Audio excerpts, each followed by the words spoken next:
খেলার নিয়ম খুবই সোজা। এই বলটা যে গোল দিতে পারবে তাকে আমরা এই পাগলা গাড়ো থেকে ছেড়ে দেবো। কেউ খেঁচামেচা করো না, সবাইকে সুযোগ দেবো। তোমরা সবাই দাগের ওপারে যাও।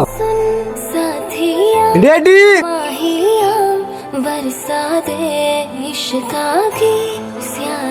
স্যার, আমি বুঝে ফেলেছি এদের মধ্যে কে সুস্থ। কে? ওই দেখেন, ওই ছেলেটা দেখেন, সবাই বল মার থেকে হাতটা ভেঙে ফেলিছে। আর ও এত চালাক, ওর বল বলে একবারও মারলো না। হ্যাঁ, তুমি ঠিক ধরেছো। এই শোন, আমি হ্যাঁ তুই বলো। কংগ্রাচুলেশন, এই খেলায় পাস করেছি। চ তোকে আজকে বাড়িতে রেখে আসবো। সত্যি বলছো? হ্যাঁ, তার আগে একটা কথা বলতি নে, তুই বলটা মারলি নি কেন? মারবো কি করি? কেউ তো বল তুলতেই পারলো না। আমি কখন থেকে হেড করে লেগে ঘুরছি। তুই লোহার বল হেড করবি? হেড করে গোল দিতে বলছে। স্যার, হ্যাঁ বলো। 6 নম্বর রুমের পেশেন্টকে কোনোভাবে খাওয়ানো যাচ্ছে না। কেন? স্যার নাকি ওর বয়ফ্রেন্ডের মতন দেখতে, আমাকে ছাড়া খাবে না। আরে টনি, যাও কি খাই দিয়ে আসো।